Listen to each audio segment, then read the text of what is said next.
Yep. Good. Okay. Okay. Hi. Hello, everyone. Welcome. Welcome. My name is Sara Wolf, Sara Gypsy Wolf. This is my first event here in Seattle. Just moved here a little over a month ago. And it's also my first time doing a sacred circle class virtually on Zoom. So I'm excited. I'm excited about this. Julie, the owner of the studio, and we're in Nivata studio. Julie is here recording and taking care of all the people on Zoom. So if you see me looking up and doing things and attending to that, that's what's going on. If you are not with us live tonight and you're catching this maybe somewhere in the ethers on YouTube or wherever else, then also welcome. We're happy that you're here. Tonight is called Fall into Stillness, because it's fall and we're going to fall into some stillness. So I'm going to ask that if you're tuning into this, that you be really present. I know that there's lots of other things that are going on in our lives, but again, it's called Fall into Stillness. So I'm going to ask that you be present, that you turn off your phone ringers, take notes if that's your jam. And it's going to be a ton of information. So what you pick it up and take with you. And if something doesn't stick, then just leave it, let it be. There is an awesome PDF that I typed up a while ago, actually. So we're going to be using this tonight. If you come across this video and the link maybe to the PDF does not accompany the video and you want it, then please reach out to me. Shakti-revolution.com. Okay, so that's that. Let's do a really quick settle-in meditation. So I want you to close your eyes. I want you to get really comfortable, first of all. When you're meditating, you don't have to be like this.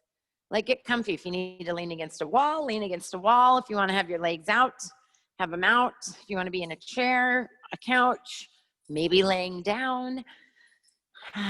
This other meditation teacher, David G., he always says, comfort is queen. I like this statement. Comfort is queen. Okay, I'm closing your eyes. We're going to take 3 really deep breaths. In through the nose, out through the mouth. Again, inhale everything from your day. Open mouth, release. One more deep inhale, everything from your week. And let it go.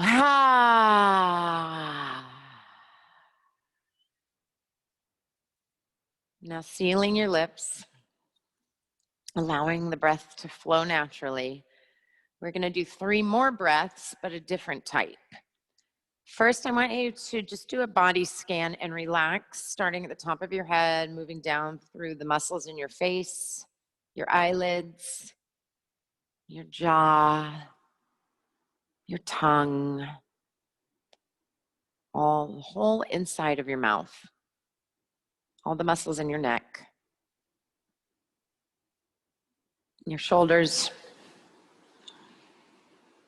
Soften your arms all the way down through your fingertips and thumbs.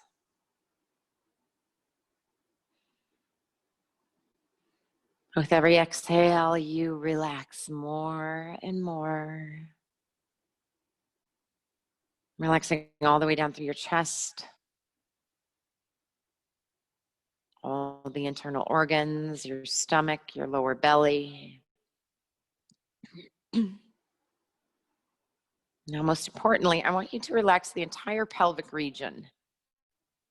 Sometimes we notice that we're holding tension in this area, like the floor of the pelvic wall. Sometimes we're unconsciously holding it up, especially if you practice yoga a lot, the Mula Bandha. So I want you to completely relax the whole pelvic region. If you're a woman and you know what your Kegel muscles are, this is also what I'm talking about. like you're opening that pathway from your energetic system and your root chakra and just allowing it to open up down into the earth so that you can begin to physically, emotionally, mentally, energetically release what is no longer serving you down into the earth to be transmuted by Mama Earth back into light. Relaxing down through the hips, softening the legs, lower legs, feet, toes.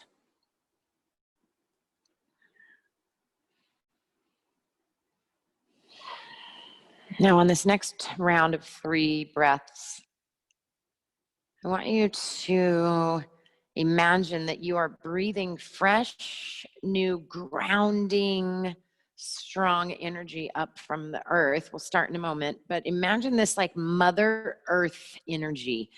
Think of like rich, fresh soil, how it might smell, how it might feel. Think of the mother archetype. It's very strong, but yet soft and nurturing. So as you inhale, begin inhaling slowly through the nose. I want you to breathe this beautiful Mother Earth energy up into your body, all the way up through the belly, up through the heart space, all the way up top of the head. Hold it for a moment. And before you exhale, we're going to exhale slowly through the nose. And I want you to be really conscious of watching your breath and how it can wash down what you no longer need out of your body. So begin exhaling slowly through the nose and watch the tension. Be mindful of, again, relaxing all parts of your body as the breath moves all the way down, opening the pelvic area again and letting it gently fall down into the earth. I want you to do 2 more just like that on your own.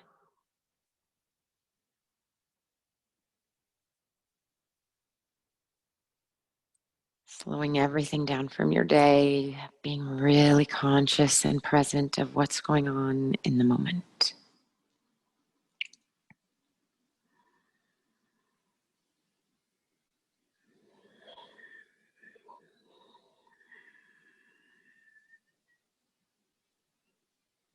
And doing 1 more.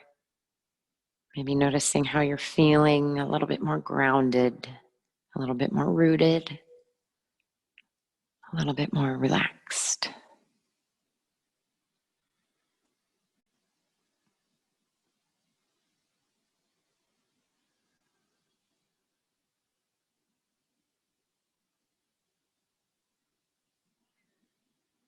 And then take another deep inhale through the nose and sigh it out through your mouth, however you wish.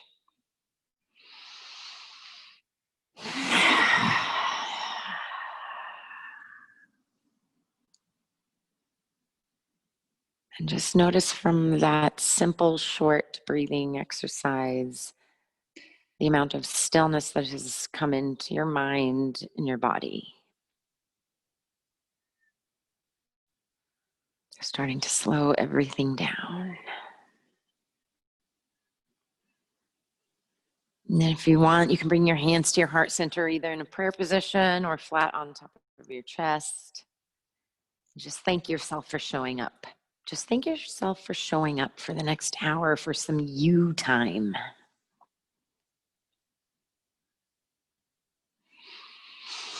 And open your eyes when you're ready. Om Shanti, Shanti, Shanti. Okay. How did that feel? Good, great, awesome. Thumbs up, sideways, down, and it's all right to be any of them. Okay. Good. So, wow, this is amazing. As I was driving here tonight, I did not consciously plan it this way, but this is what happens when spirit's flowing through you. It's a new moon today, which is perfect time for setting new intentions. So it's awesome that this is the first new class here in Seattle. And it's also Navaratri, so the celebration of Goddess Durga, which is the main goddess, and all the other goddess archetypes come out of her. That's all we're going to say about that. But So this is a really cool, special time of the year, and it being related that the company name is that I have co-founded with the universe is Shakti Revolution, and Shakti is the goddess, and it's Navaratri, and this is really cool. New moon is in Libra, so I'm not going to go too deeply into that because there's going to be future events about moon stuff and new moon stuff and full moon stuff. So Libra, relationships, balance. What's the most important relationship in our lives? Self. So finding balance with yourself. And in order to tune into that, you first need to discover some stillness and go into some stillness for yourself. So this is all really magically tying in together. A lot of fun. If you would like more info on moon stuff, then contact me and we can do a chart for you and blah, blah, blah. Okay. A little bit about me. I was a hairstylist for 10 years, and I was led to my first teacher. My first teacher showed up when I was ready. When the student's ready, the teacher appears, because there was lots of downward spiral real fast. Drugs and alcohol. Mom died from skin cancer that I found on her scalp. The marriage that I was in was no longer serving either of us. So it was like a crash and burn situation. Teacher came in, started going through my own deep healing work, and then she led me through my inner child work, and then kind of tricked me into going to a Reiki training, which I didn't know what it was. And then before you know it, Reiki master certified, and now master teacher, integrative healer certified, now spiritual mentor, life coach certified person. So basically I followed this flow of the universe and eventually transitioned out of hair, and now I get to play with magic all day. That's amazing. So that was a real long story short. Ayurveda came in from my first teacher. And some of the ways it has helped me is, we'll get into this. I'm a lot of pitta. Mostly pitta, and then next mostly vata, and then a little bit of kapha. So I got a lot of fire in me, and my sun sign is Aries. That's also a lot of fire. And so learning Ayurveda really helped me to learn how to use my activities and food to simmer down that while I worked through my anger, because I had a lot of anger pent up. I used to be a pretty aggressive person, to the point where people would say that they were afraid of me or afraid to approach me. I'm still very strong, but now it's a sweet, loving, fierce goddess strength and not an anger strength. There's a difference. So Ayurveda really helped me to cool that fire down in me. My Agni was just... So it also helped from skin issues, because when your pitta is really high, you tend to break out a lot. And oh my gosh, just going through my divorce, going through the whole like 2-3 years of my healing process, my skin looked like I was a teenager again. So it helped me to understand why that was going on. And then depression. So when we have all these emotions and we don't acknowledge them and express them in a safe way and release them, we press them down and we become depressed. Okay. And so Ayurveda helped me to realize, wow, I've been pushing some stuff down. And so I'm having now too much kapha is going on in the body. So how can I counteract that with eating and activities? And then neurotic tendencies, which we all have. So this would be vata, air, chaos, movement going. It's like a hurricane in my head. Okay. So I've had extreme out of balances with all three of the doshas, and I've worked diligently through sometimes months to get them back into balance. Working through my kapha took me probably like 6 months to get back into balance. So I talk a lot when I'm working with my one-on-one with my mentoring students. The first step that we have to do is check Ayurvedically where they're at, so that I can see mentally and physically where they're at, so we can get them down into a,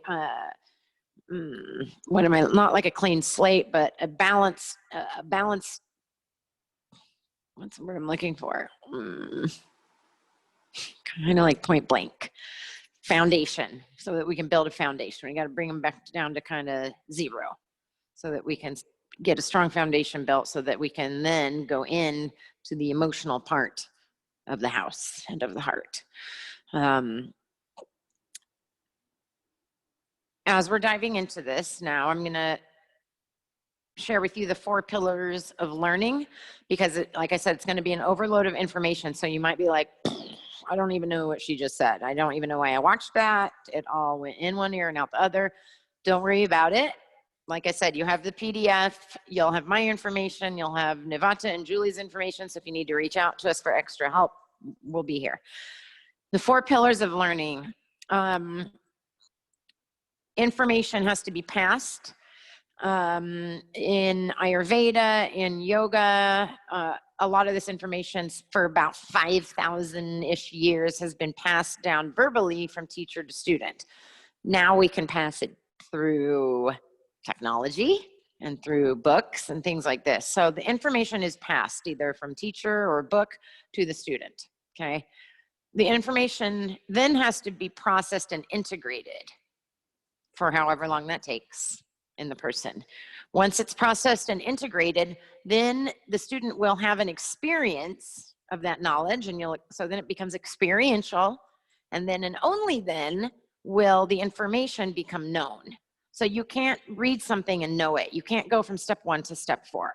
You have to have all 4 pillars, and it takes the time that it takes with each person. So be gentle on yourself in your process of learning anything in life. Like, take the information in, sit with it for a while, process it, integrate it, and then you will experience it. And when this happens, you'll be like, oh my gosh, this is what Sarah was talking about. Okay, I get it. Whether it's an aha moment or a revelation or an actual physical experience. Okay. So what is Ayurveda? Ayurveda translates to the science of life or the knowledge of life. You'll read it different in different places, and like most information like this, or when I'm doing a Reiki training, or yoga postures, Sanskrit sayings, if you go to Google, you're going to find conflicting information in places, because that's just what happens. Like I said, what resonates with you, pick it up, and if it doesn't, leave it and let it go. Ayurveda, science of life or knowledge of life. It's an ancient system, over 5,000 years old.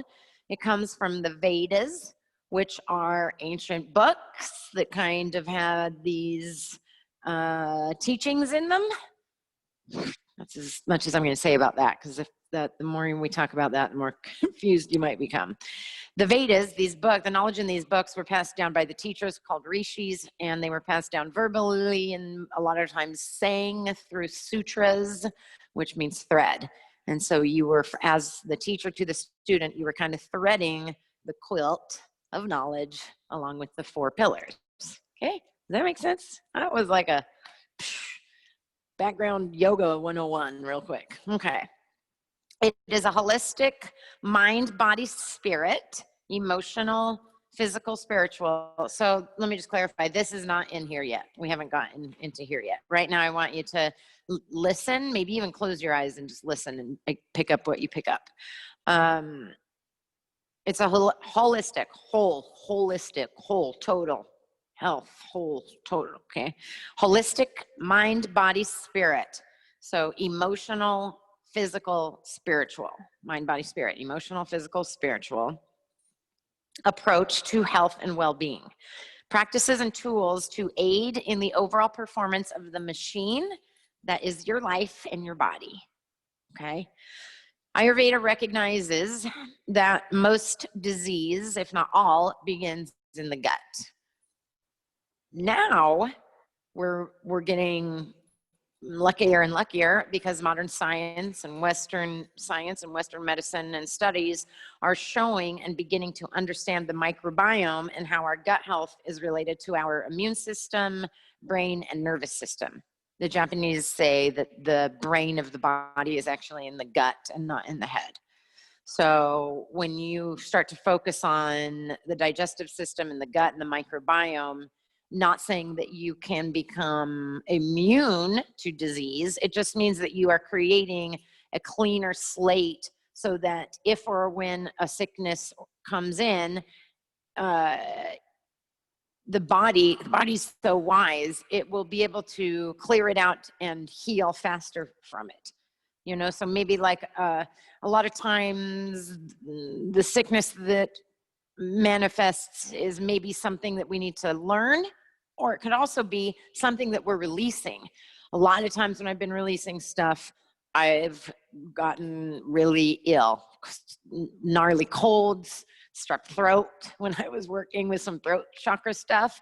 And so this was maybe blocked, unprocessed stuff that was manifesting and coming out of me. So if your body has that clean slate and is in balance Ayurvedically, when these sicknesses either come in or are moving out of you, the body can work that through a lot more efficiently.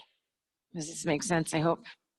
Okay, I'm just going to keep looking at Julie because like she's the whole class right now. Okay.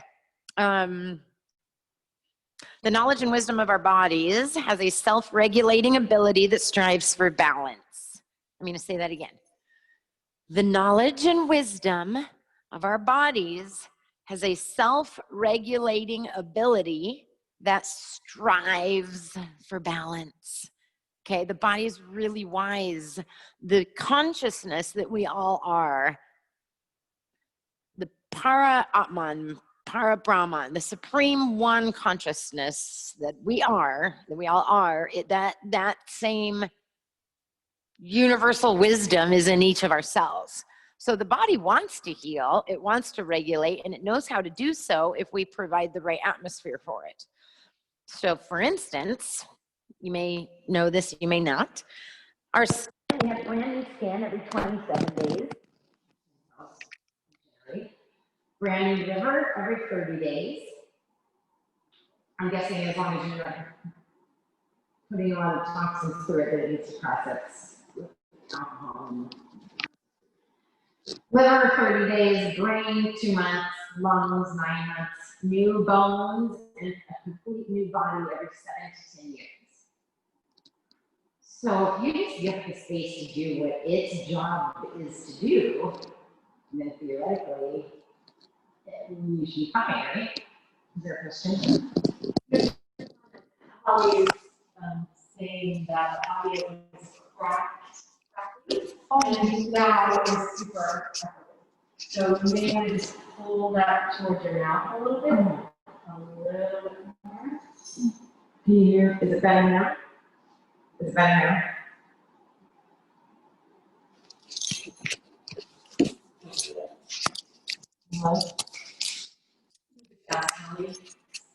Holly, is the sound better yet?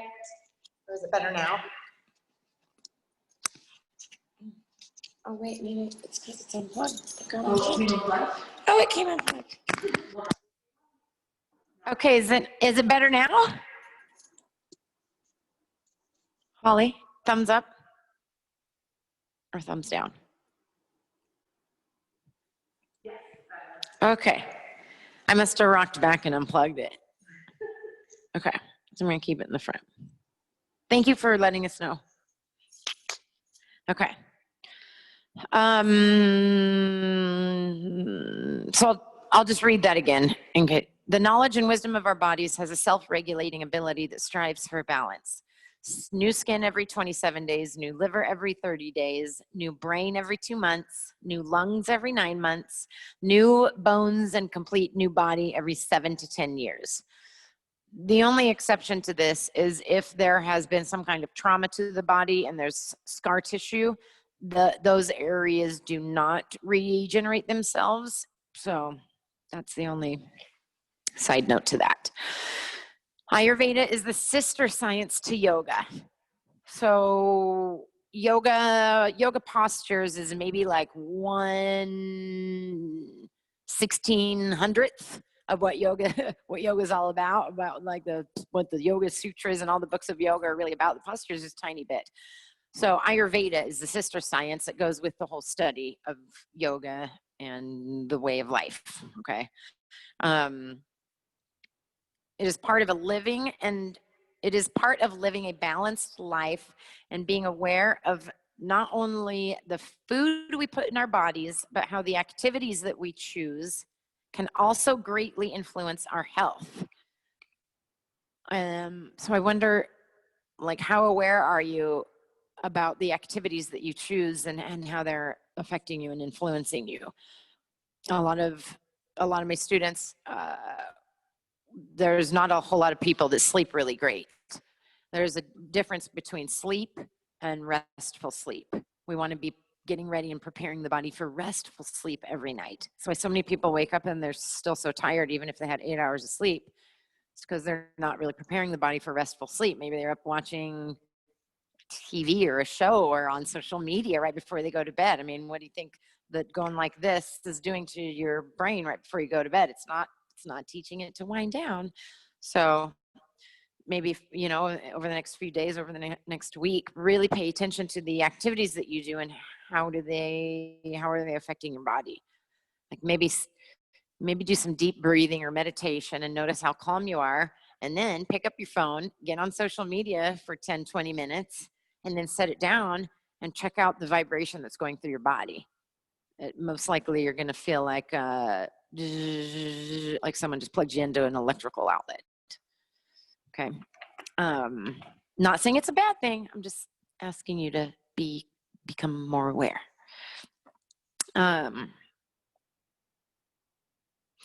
Ayurveda is based on the idea of the 5 great elements: earth, water, fire, air, and ether or spirit. I don't know if you can really see the altar. If you've ever been to any of my events in person, there's always an altar. It's always the 5 directions and the 5 elements represented. So east and air is either with incense or feather. We have my nice smudge sacred feather here. East and air, you always start in the east. It's very auspicious according to some Hindu religion and some Native American traditions. South and fire, candle. West and water. North and earth, I have a crystal. In the center is spirit, ether, us. So that I like representing these things on the altars and events and at home. These elements flow into 3 principles called doshas. So I forgot my chart. I also have an Ayurvedic chart that's super easy and color coded. So if you would like a copy of that, reach out to me and I'll send you that. So the elements flow into 3 principal doshas, and these are the constitutions in each of us that work to help keep our bodies and minds in balance, thus ensuring our health. This topic can get really deep really fast, so I'm going to do my best not to lose you. So in the daily routines, flip open to not the first page, the second page. It has a picture of me on it.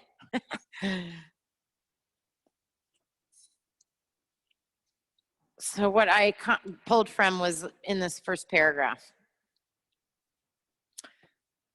So if you go down to where the word doshas is highlighted, that's where we will start. So the elements flow into 3 principles called doshas. These are constitutions in each of us that work to help keep our bodies and minds in balance, thus ensuring our health. Like I said, could get deep pretty fast. I'm going to do my best not to lose you. There are 3 doshas: Vata, Pitta, and Kapha. We are typically dominant in one or two of these, and I'll explain each one in a moment.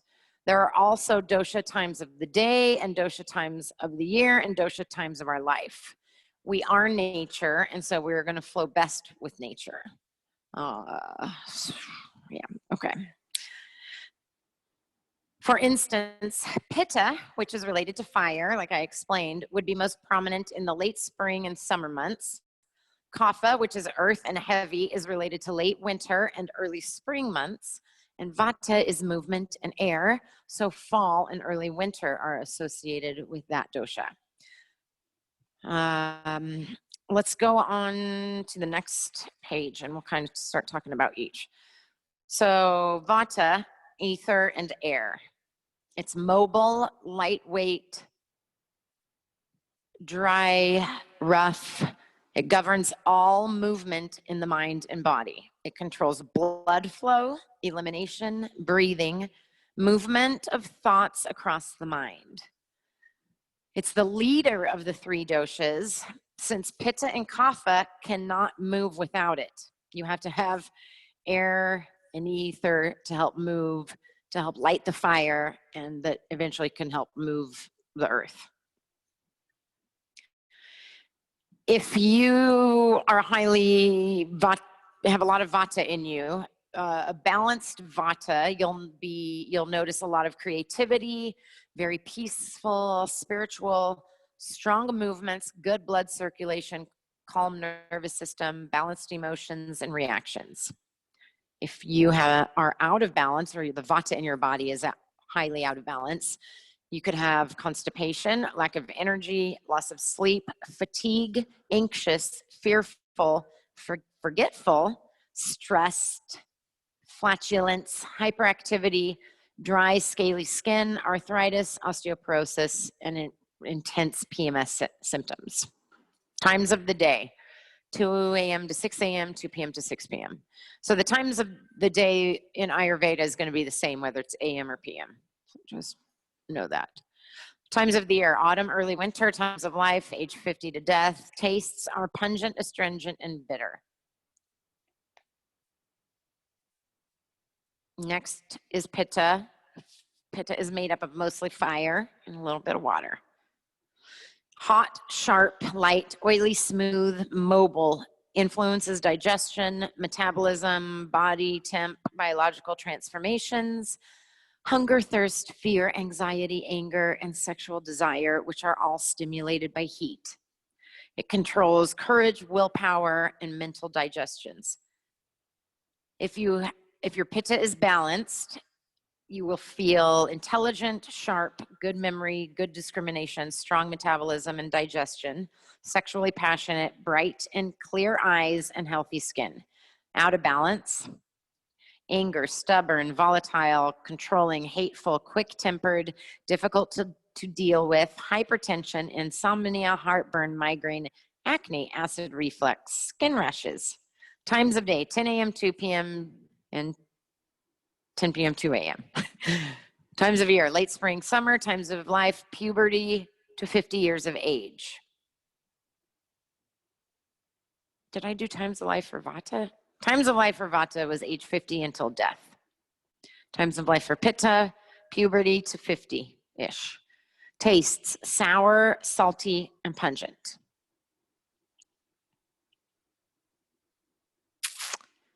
Kapha is made up of earth and water. So you'll notice that vata is the only one that has ether. It's made up of ether. Kapha: oily, greasy, heavy, cold, wet, static, dull, dense.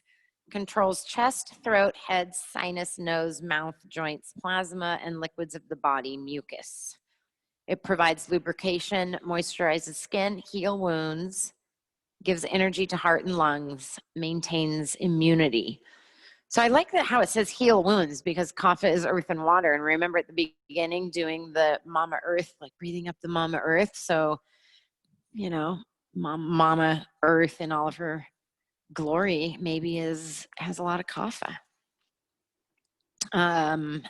Balanced: calm, nurturing, loving, patient, compassionate, forgiving, strengthens and lubricates, protects, reproduces, manages fluids and fats in regulation. Out of balance, dark, greedy, envious, unforgiving, attached, congested, obesity, allergies, lethargy, sinus problems. Times of day, 6 a.m., 10 a.m., and 6 p.m., 10 p.m. Times of year, late winter, early spring. Times of life, birth to puberty. So that was a quick rundown. There's so much more that we could talk about this. It just gets, it's almost, what was I comparing it to the other day? Shoot. It's like the more you learn about it, almost the more confusing it becomes. That's how I feel. So this PDF I originally wrote up for routines, because through our food and our activities is how we talk to the doshas in our body. So if you cruise through them and maybe pick a couple out for your morning and evening routines, and see how those begin to affect you and affect your life. Yeah. So generally speaking, are you a combination of them? Do you, like, how do you identify how to balance? So you would do, there's something called a prakruti and vikruti. So prakruti is the main constitution makeup that you have been your whole life. And vikruti is where the doshas are right now. So when I give people their Ayurvedic test, the first page is how you've been most of your life. And that's how we can identify, like, if you're a pie, how much of the pie piece is kapha, pitta, and vata. Some people are tridoshic, so they're an even number of all three. Once in a while, someone has a 0 in the column, so they'll be maybe, all 3/4 vata and 1/4 pitta. You do have all three in you somewhere, but I think the test was designed more to just see overall like what your specific dosha would be. So mine is like half of the pie is pitta, and then most of the other half is vata, and then just a little tiny of the pie is kapha. Yeah, and then the second and third pages of the test are to identify your vikruti, which is where your doshas might be out of balance mentally and physically. And so those you answer like according to what's been going on in the past couple weeks. Does it make sense? Okay, good. Oh yeah. And hopefully by my answer, you guys could understand what the question was. And my apologies, I forgot to repeat the question. I know I forget how you phrased it. Are you one thing or are you a combination? Okay, so Julie asked, are you one thing or is everyone a combination of all three? And then hopefully by the answer, you got clarity on that. Okay. So those aren't all of those are just some of them. The vata times of the day, or the dosha times of the day. So for instance, vata time is from 2 to 6. So 2 a.m. to 6 a.m. I don't know how I'm doing a clock to me, but probably to you it looks real confusing. 2 a.m. to 6 a.m. So ideally, and you'll hear me say ideally a lot when I'm talking about Ayurveda, because we have like an ideal Ayurvedic day, and then we have our lives here, especially here in the West, and it's real different. So ideally, you want to wake up between 4 and 6 a.m. because it's vata time, not only in your body and in your mind, but also on the planet. Like this is when all the whole planet is waking up for wherever you live, right? Like the birds are chirping, things are coming alive. There's also something called ojos. I always have to stop and not say ojos, which is eyes in Spanish. Ojos, So there's an energy also at this time of the day, Ohas, that if you go outside and you do some pranayama, this is going to bring in extra life vitality into the body. So that's a whole nother subject also. We'll maybe do that in a pranayama class. So waking up between 4 and 6 a.m. is going to be ideal for you. If you've ever woken up at like 5 in the morning and you're super awake, or 4 in the morning and you're super awake and you go back to sleep, and then you wake up at like 7:30 and you're just super sluggish, it's because now you've woken up in kapha time. And kapha imbalance, think of it like Eeyore from Winnie and the Pooh. That if you're having a high kapha imbalance, like Eeyore, like slow to get going in the morning, okay? So ideally, between 4 and 6. I challenge you to try it. And then, so if you're having a high kapha imbalance in the body, then you want to be doing your cardio or you're working out during kapha time in the morning to try to get that kapha moving, break it up. So that would be an example of how an activity can influence. If you're having a vata imbalance and you're just like, I can't sit down and I can't meditate and I can't stop right now, then when you wake up during vata time, or actually maybe you don't want to wake up during vata time, maybe you want to sleep into kapha time and wake up then. That'll help balance the vata in the body. But just stopping, you know, if it's movement, then just stop. Like literally just lay down on the ground, maybe lay down and do a guided meditation so you don't have to rely on your ownness. Pitta time is from 10 to 2. So Pitta is in charge of our Agni, our digestive fire, which is right here at our solar plexus, which is why I keep pointing to that area. It's right above your belly button right here. It's where it's our self-confidence, willpower. It's also where we carry our fear. You know, when you're hurt and you're crying and we tend to clench right in this area. So your Agni heats up between 10 a.m. and 2 p.m. And this is ideally when you want to eat your biggest meal of the day, because your Agni is heated up and it's like the stove, the oven burning stove has come on. Is there a question? And the fire's like, yeah, give us some food, because the body is like, yes, give us a bunch of fuel, because we are ready to break it down efficiently and send all the nutrients where they need to go and send all the waste where it needs to go. I know, at least how I grew up, we always had our biggest meal of the day at dinner. That's not what we want to do, because again, kapha time starts right after 6 o'clock or right at 7 o'clock. What did I say? 2 to 6. So, you know, if you are eating dinner at 7:30, you're eating in kapha time where your digestion has already slowed down. So it's going to be a lot harder for your body to break down the dinner that you ate if you're eating past 6 o'clock. It won't break it down efficiently enough for you to get restful sleep. Okay. Now let's shift and talk about how Pitta time at night is from 10 p.m. to 2 a.m. The Agni heats up again, and this is so that it can fuel the fire for all of your cells to regrow and regenerate themselves every few days, few months, 7 to 10 years. You want to be asleep before 10 p.m.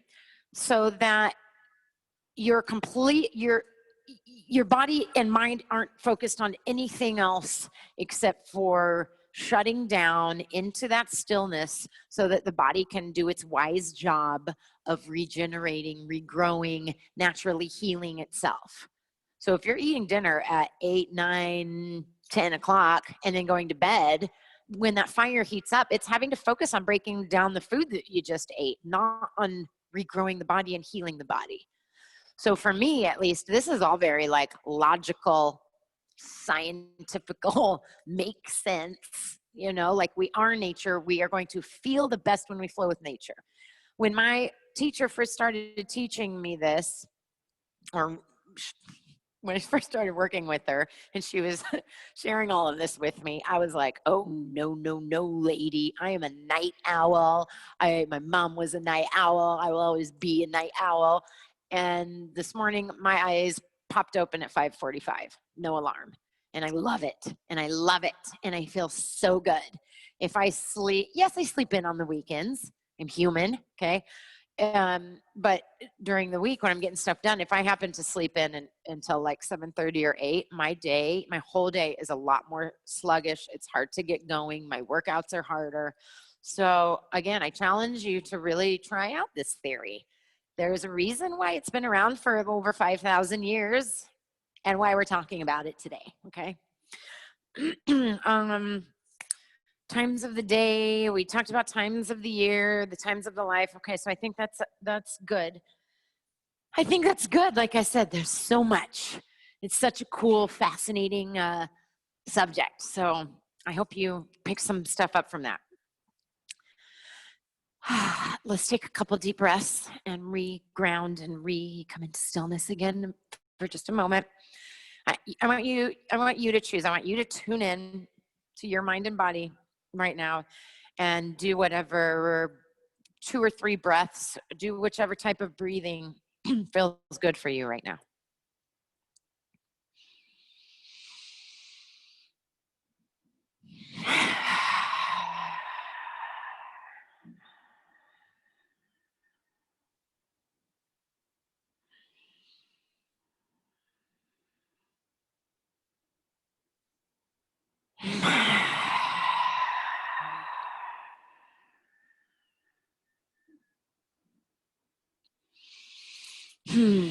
And then blink your eyes open if you closed them.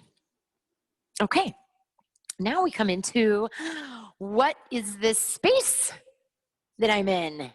It's so amazing. I wish you could see. I posted a little video the other day. So if you go to my personal Facebook page, you can see it. There's loads of pictures on the Nivata website, nivataseattle.com. So what is this space? Well, its name is Nivata. I posted something somewhere last January when I was going to be coming here in one of the yoga group things on Facebook, and Julie, who I didn't even know, responded and was like, I'm opening a studio and would love to have you teach. So we met for coffee and it was a match. And I had never even heard of the word Nivata before, after, been doing this Ayurveda stuff for, I don't know, 6, 7, 8 years. And I was like, no, I have no idea what Nivata means. And she was like, well, think about Nivata. And I was like, oh, okay, this makes sense. So Ni, without, Vata, movement. So technically it translates into no movement, no air. But what it means is stillness, fall into stillness, calm, a place for refuge. And this space, I was really nervous about doing this online and virtually because I'm so used to being able to feed off the energy of the people in the room and the people in circle. But this is really amazing because we can share with you and still hold safe, sacred space for you to find a place of refuge, even from the comfort of your own home. So it means like refuge within and without, like in the outer world. So finding refuge from the outer world, like maybe just coming into a place to rest and chill out, and also finding refuge from maybe the intensity and the neuroses in your mind, refuge. So I thought that was really beautiful when she explained that. I'm like, wow, that makes sense. And I love that it has like dual meaning in that. Yeah, it's radical. So that's the intention here at Nivata, to provide a place of refuge within and without, solace, support, acceptance, always. And this popped in as I was writing this, and I really like it. A judgment-free home for your heart. Because we judge ourselves all the time. Other people judge us. The world judges us. Everyone on our Facebook page is judging us, our Instagram. So Nivata, whether you're here or whether you're here, is a judgment-free home for your heart. I love this, okay? So just because you might not live in Seattle or in the US, doesn't matter. When you come in with us, it is a safe place. And if you have stuff that you want to shed on chat or personally to me or write an email to the studio, we 100% hold a safe, judgment-free space.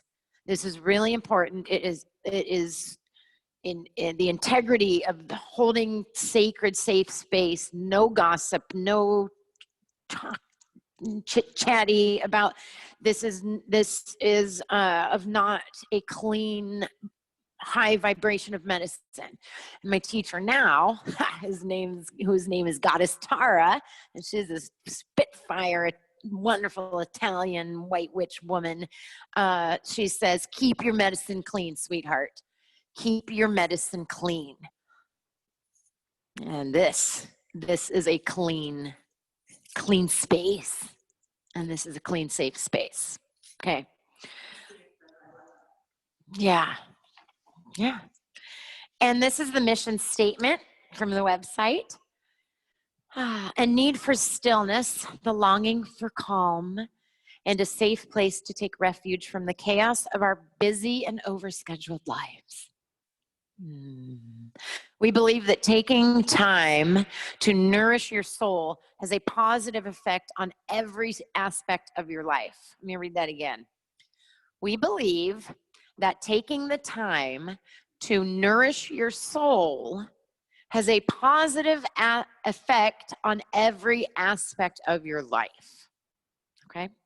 The mind-body-spirit connection is what we celebrate, just like in Ayurveda, by offering slower, mindful styles of yoga.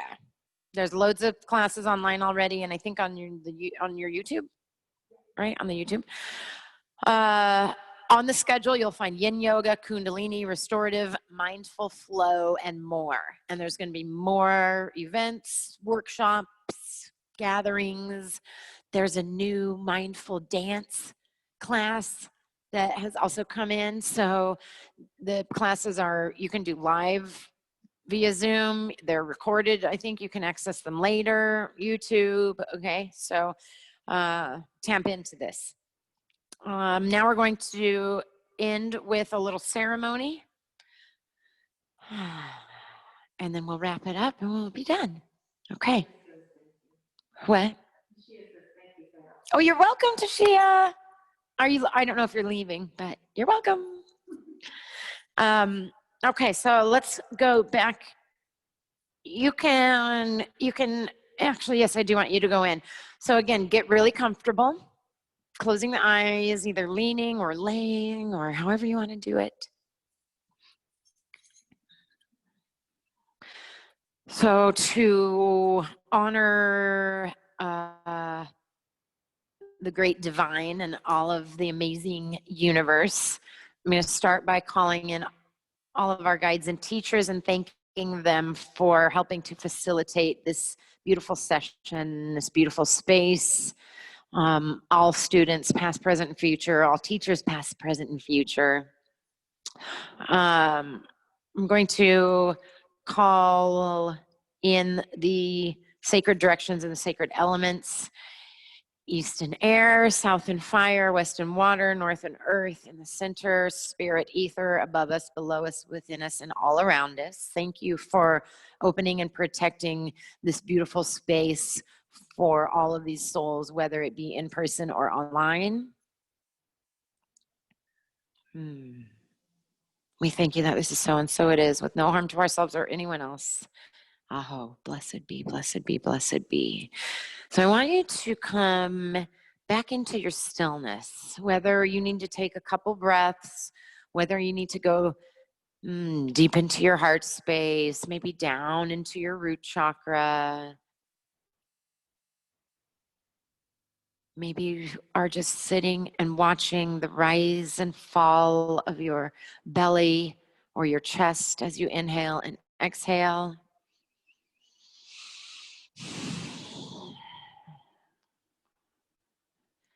I'm also going to do some chant to Durga for Navaratri.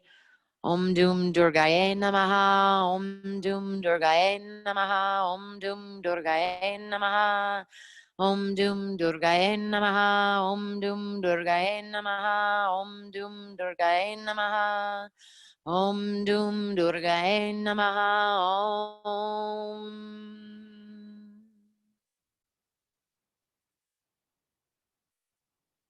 Allow yourself to sink deeply into the place of stillness, deep down, maybe into your gut, into your soul. There's nowhere else you need to be right now. There's nothing else you need to be doing or thinking about.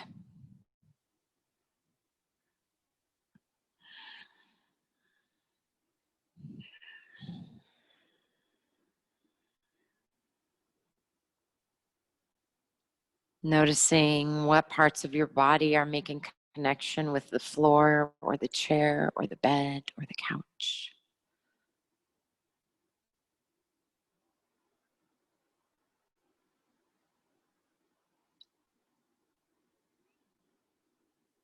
Take a deep inhale through the nose, exhale through the mouth, relax the body 10% more.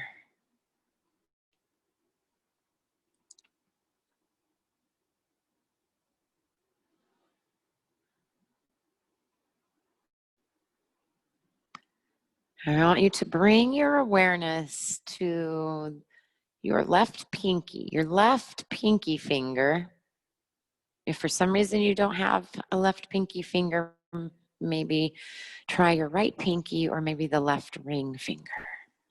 So your left pinky finger, go on the inside of the finger that's like on the palm side of the hand.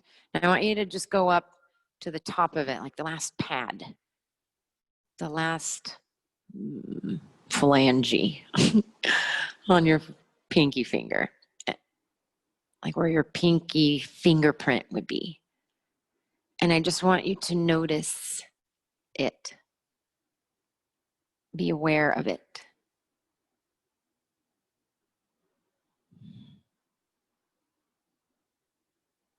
Right away, you are aware that you are not the pinky finger. You are not that. You are observing it. You are watching it, even though your eyelids are closed.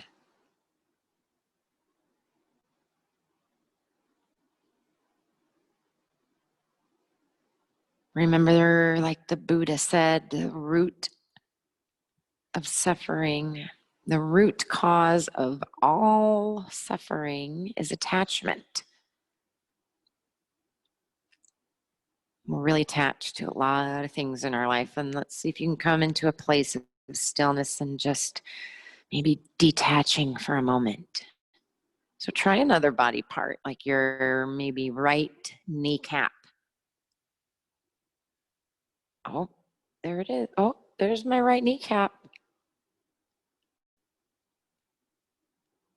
I am not the right kneecap. I am aware of it.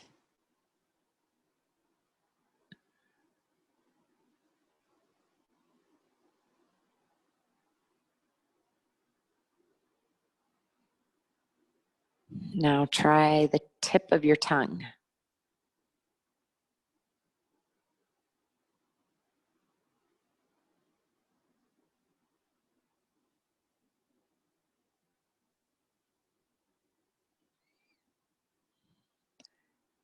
Now we're going to go somewhere a little deeper. I want you for the moment to just set all of your, any pain, any trauma, any history of your life or this life or another previous life. I want you to just set it all aside for a moment. You'll pick it up right exactly when we're done. And I want you to set it, move it all aside. And I want you to dive as deep down into your heart as you can. And I want you to find the stillness.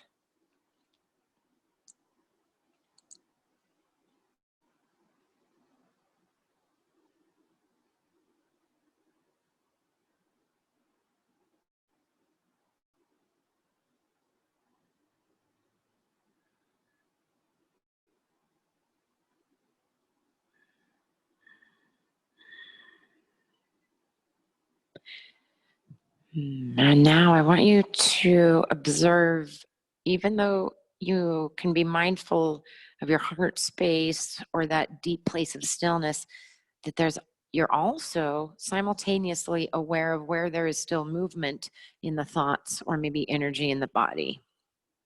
And I want you to make the commitment to yourself to become the watcher of it, the observer of it for the next few weeks. Just being. Sweet Tara says, remember, sweetheart, being is still an action.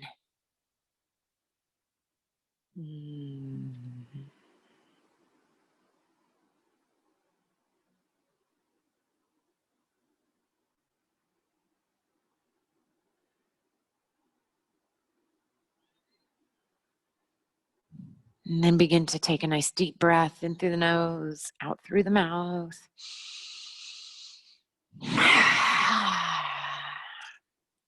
Loka samasta sukino bhavantu. And so it is, so be it. Aho. Oh, maybe bring your hands together or on your heart and bow your head down to your heart. Thank yourself for showing up tonight, for showing up for you, for some you time, some you learning.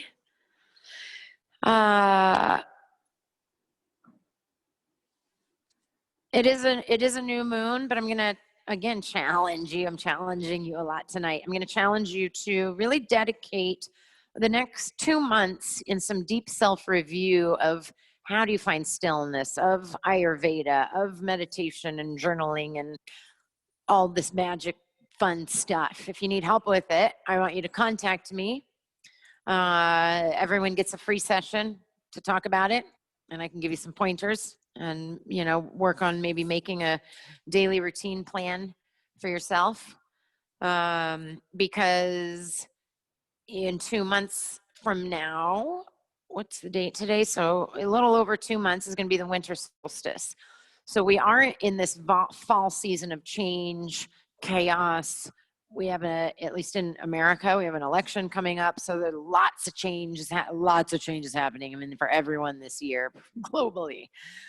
So find some stillness over the next 2 months. Do some real intense self-observation, because at winter solstice, you're going to want to have more clarity on what you want to drop down into Mama Earth to plant, what seeds you want to plant at the winter solstice, because that's what's going to start coming up and sprouting in springtime to flower and blossom.